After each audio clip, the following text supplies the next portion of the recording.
ಸುವರ್ಣ ನ್ಯೂಸ್ಗೆ ಮತ್ತೆ ಸ್ವಾಗತ. 3 ವರ್ಷದಿಂದ ಅಗ್ನಿ ಪರೀಕ್ಷೆ ಎದುರಿಸಿದ್ದೇನೆ, ಶಕ್ತಿ ಕೊಡುವಂತೆ ದೇವರಲ್ಲಿ ಪ್ರಾರ್ಥನೆ ಮಾಡಿದ್ದೇನೆ, ಹೀಗಂತ ಹೇಳಿದ್ದು ಸಿಎಂ ಯಡಿಯೂರಪ್ಪ.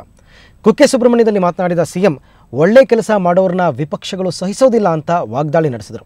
ಅಲ್ಲದೆ ರಾಜ್ಯದ ಅಭಿವೃದ್ಧಿಗೆ ಶ್ರಮಿಸುವುದಾಗಿ ತಿಳಿಸಿದರು.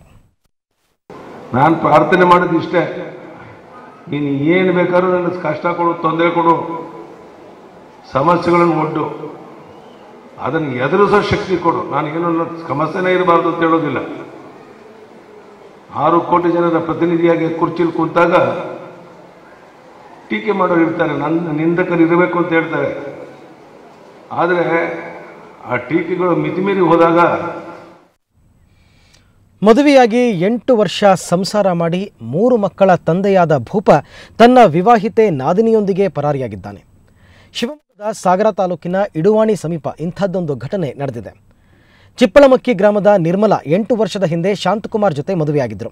3 ಮಕ್ಕಳ ತಂದೆಯಾದ ಶಾಂತಕುಮಾರ್ ತನ್ನ ವಿವಾಹಿತ ನಾದಿನಿ ಶ್ವೇತಾ ಜೊತೆ ಪರಾರಿಯಾಗಿದ್ದಾನೆ. ಗಂಡನನ್ನ ಕಳೆದುಕೊಂಡ ನಿರ್ಮಲಾ ಒಂಟಿಯಾಗಿದ್ದು ಸಂಕಷ್ಟದ ಬದುಕು ನಡೆಸ್ತಾ ಇದ್ದಾಳೆ. ಗಂಡ ಶಾಂತಕುಮಾರ ನಾದಿನಿಯೊಂದಿಗೆ ಪರಾರಿಯಾಗಿ 2 ತಿಂಗಳು ಕಳೆದಿವೆ. ಚಿಕ್ಕ ಮಗುವನ್ನು ಮಡಿಲಲ್ಲಿಟ್ಕೊಂಡು ಕಷ್ಟಪಡ್ತಾ ಇರುವ ನಿರ್ಮಲಾ ಸಹಾಯ ಬೇಡ್ತಾ ಇದ್ದಾಳೆ. ಆದರೆ ಪಾಪಿ ಪತಿರಾಯ ಪತ್ನಿಯನ್ನ ಮರೆತು ನಾದಿನಿ ಜೊತೆ ಸರಸ ಸಲ್ಲಾಪ ನಡೆಸ್ತಾ ಇದ್ದಾನೆ.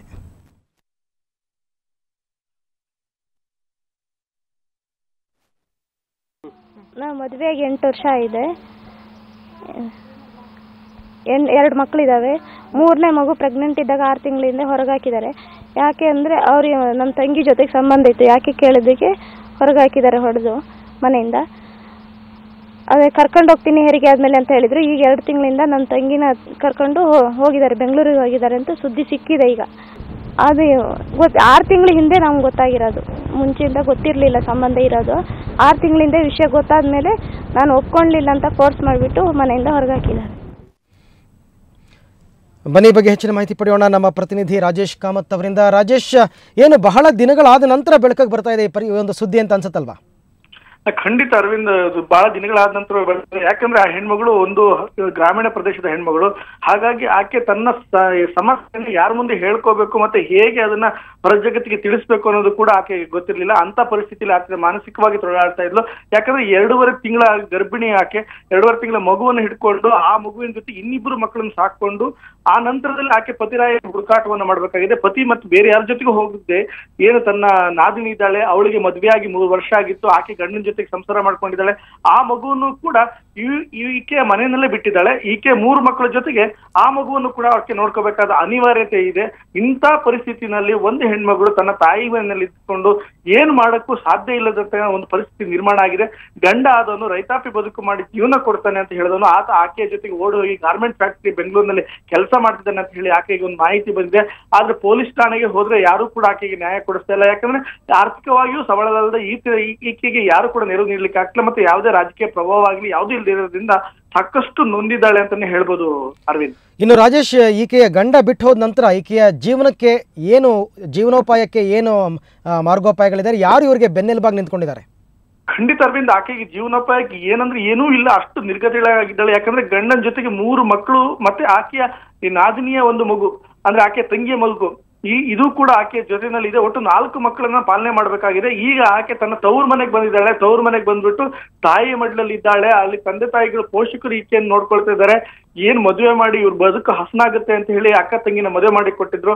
ಆದ್ರೆ 8 ವರ್ಷದ ಮದುವೆ ಆಗಿರ್ತಕ್ಕಂಥ ಆಕೆಯ ದಾಂಪತ್ಯ ಮತ್ತು 3 ವರ್ಷ ಆಗಿರ್ತಕ್ಕಂಥ ಆಕೆ ತಂಗಿ ದಾಂಪತ್ಯ ಇಬ್ರು ಕೂಡ ಹಾಳು ಮಾಡಿದ್ದಾರೆ. ಆ ತಂದೆ ತಾಯಿಗಳು ಇಬ್ರು ತಮ್ಮ ಸ್ವಂತ ಮಕ್ಕಳೇ ಆಗಿರೋದ್ರಿಂದ ಯಾರಿಗೂ ಏನು ಹೇಳದಿರ್ತಕ್ಕಂಥ ಪರಿಸ್ಥಿತಿ ನಿರ್ಮಾಣ ಆಗಿದೆ ಅಂತ ಹೇಳ್ಬೋದು. 2 ಸಂಸಾರ ಇವತ್ತು ಹಾಳಾಗಿದೆ.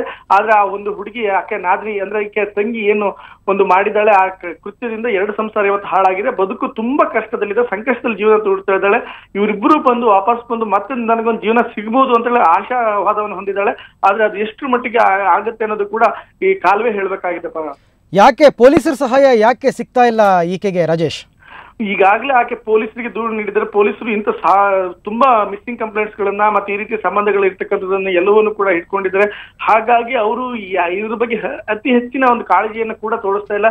ಯಾಕಂದ್ರೆ ಯಾವುದೇ ಒಂದು ಒತ್ತಡ ಇಲ್ಲ, ಒತ್ತಡದ ರಾಜಕಾರಣ ಇರಬೇಕು, ಇಲ್ಲ ಪ್ರಭಾವ ಇರಬೇಕು, ಇಲ್ಲ ಅಧಿಕಾರ ಇರಬೇಕು, ಯಾವುದೂ ಇಲ್ಲದೆ ಇರ್ತಕ್ಕಂಥ ಈ ಯಾವಾಗ್ಲೂ ಒಮ್ಮೆ ಒಂದು ಪೊಲೀಸ್ ಸ್ಟೇಷನ್ ಹೋಗಿ ಏನಾಯ್ತು ಅಂತ ಕೇಳಿದಾಗ ಅವ್ರು ಅಷ್ಟೇ ಇಲ್ಲಮ್ಮ ಸಿಕ್ಕಿದ್ರೆ ಹೇಳ್ತೀವಿ ಅಂತ ಹೇಳಿ ಇಷ್ಟನ್ನೇ ಹೇಳಿ ಕಳಿಸ್ತಾ ಇದ್ರು. ಹಾಗಾಗಿ ಆಕೆ ಸಾಕಷ್ಟು ನೊಂದಿದ್ದಾಳೆ ಅಂತಾನೆ ಹೇಳ್ಬೋದು ಅರವಿಂದ್. ಓಕೆ, ಇನ್ನು ಈತನ ನಾದಿನಿ ಶ್ವೇತಾ ಈಕೆ ಬಗ್ಗೆ ಏನು ಹೇಳ್ತಾಳೆ ಆ ಹುಡುಗಿ? ಯಾಕೆ ಈ ರೀತಿ ಅಂದರೆ ಈ ಒಂದು ಅಕ್ರಮ ಸಂಬಂಧ ಇದ್ದಿದ್ದು ಆಕೆ ಗೊತ್ತಿರಲಿಲ್ವಾ ಮೊದಲಿಂದನೂ? ಇತ್ತೀಚೆಗೆ ಏನಂದ್ರೆ ಈಕೆಗೆ ಪ್ರೆಗ್ನೆನ್ಸಿ ಆಗಿತ್ತು, ಒಂದು ಮಗು ಕ್ಯಾರಿಂಗ್ ಅಲ್ಲಿ ಇದ್ಲು. ಆ ಸಂದರ್ಭದಲ್ಲಿ ಏನು ನಿರ್ಮಲಾ ಇದ್ದಾಳೆ, ಆಕೆ ತಂಗಿನ ಜೊತೆಲಿ ಇಟ್ಕೊಂಡು, ಯಾಕಂದ್ರೆ ಗರ್ಭಿಣಿ ಆಗಿರೋದ್ರಿಂದ ಆ ಸಂದರ್ಭದಲ್ಲಿ ಸಹಾಯ ಆಗುತ್ತೆ ಅಂತ ಹೆರಿಗೆ ಸಂದರ್ಭದಲ್ಲಿ. ಆದ್ರೆ ಆ ಸಂದರ್ಭದಲ್ಲಿ ಈಕೆ ಗಂಡನ ಜೊತೆ ಆಕೆ ಸಂಪರ್ಕ ಬೆಳೀತು. ಇದು ಗೊತ್ತಾಗ್ತಾ ಇದ್ರು ಕೂಡ ಆಕೆ ಏನು ಮಾಡದಿರತಕ್ಕಂಥ ನಿಸ್ಸಹಾಯಕಳಾಗಿದ್ಲು. ಆ ನಂತರವೇ ಎಲ್ಲವೂ ಕೂಡ ನಡೆದು ಹೋಯ್ತು. ಈಕೆ ಮಗು ಹೆತ್ತು 2.5 ತಿಂಗಳು ಆಗ್ತಾ ಇದ್ದ ಹಾಗೆ ಗಂಡ ಬಿಟ್ಟು ಹೊರಟು ಹೋಗ್ಬಿಟ್ಟ. ಇಂಥ ಪರಿಸ್ಥಿತಿಯನ್ನು ನಿರ್ಮಾಣ ಆಗ್ಲಿಕ್ಕೆ ಆಕೆ ತನ್ನ ಕೈಯಾರೆ ಅಸಹಾಯಕತೆಯಿಂದ ಯಾರಿಗೂ ಕೂಡ ಪೋಷಕರಿಗೂ ಹೇಳುವ ಹಾಗೆ ಪರಿಸ್ಥಿತಿ ಇಲ್ಲ, ತನ್ನ ತಂಗಿಗೂ ಬುದ್ಧಿ ಹೇಳುವ ಪರಿಸ್ಥಿತಿ ಇಲ್ಲ. ಇಂತಹ ಸ್ಥಿತಿನಲ್ಲಿ ಆಕೆ ಜೀವನ ಮಾಡ್ತಾ ಇದ್ಲು.